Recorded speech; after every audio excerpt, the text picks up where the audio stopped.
Hi there again. I'm Wrathofautumn, the insane gray fox with the world domination! Well, as you can see, I'm still a gray fox from my last video, advertising Meet 59. But this time, I came with a script. That's right. So I shouldn't be able to get through a single video. Fuck! Oh well. Anyway, as you know, I've played many Nintendo games during my years. But you know what? There has never been a game so dark and so awesome with a female character to boot. What's this series called? I'll give you one word. Metroid! That's right, Metroid. Now there's a game that really revolutionized the gaming industry. One of the first significant female video game characters was not only hot to boot, but paid as a bounty hunter to blow up shit. Now that's like every gamer's dream, getting their ass kicked by a woman ripping off Ellen Ripley from Alien. Well, somewhere along the way at the turn of the century, Nintendo made an announcement to make the first 3D game of Metroid for the GameCube, called Metroid Prime.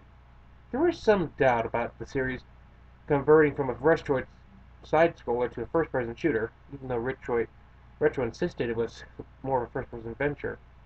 Boy, were we wrong when it came out to GameCube. It was dark, action-packed, and moreover, I'd have to say the best feature was the scan visor. The scan visor could be used to hack a computer through the suit, to open doors or power up machinery of various tech levels. But it also added descriptions to the environments around you, making the Metroid universe far more cohesive than the levels on Planet Z from Super Metroid ever did. Don't even get me started on how those bubbles on Nova could support Samus's weight. It just makes no sense whatsoever. Now, not much of a surprise, the game was a success, and 2 more games were made to create a trilogy that we will live with forever. Now that's all complete, and with such a wonderful trio, you have to wonder, what exactly were the best levels in Metroid Prime? All thanks to the scan visor. Well, that's what we're going to do tonight. Tonight, I'm going to review to you the top 5 Metroid Prime levels. Number 5. Chozo Ruins from Metroid Prime 1. In Metroid Prime 1, you travel to a world, Talon 4, and discover yourself Phazon.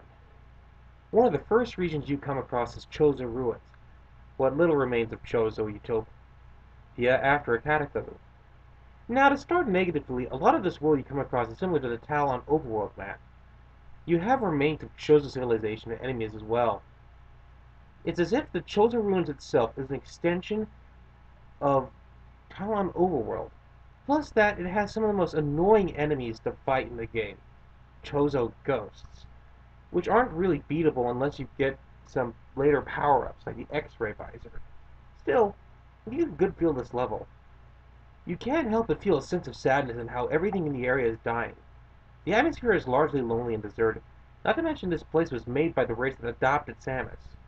Also, it's one of the few levels that explains why only Samus seems to be able to get through the level so quickly. Of course you know though, those ghosts, they totally freak me out. Hey, wait a second, something's not right here. Where are my glasses? Oh, here they are. Number 4. Elysia from Metroid Prime 3. In Metroid Prime 3, you are ridding the galaxy of Phazon while fighting a Phazon corruption that is slowly devouring you. Though a large part of the game has rather uninteresting levels, this world actually grabbed my attention very quickly. It takes place on a floating city run entirely by automatons, much like a sacred fortress. Overall, this level is very beautiful and pleasant, but perhaps it does its job a little too well. Not even the enemies really seem that threatening, and they're scattered far in between.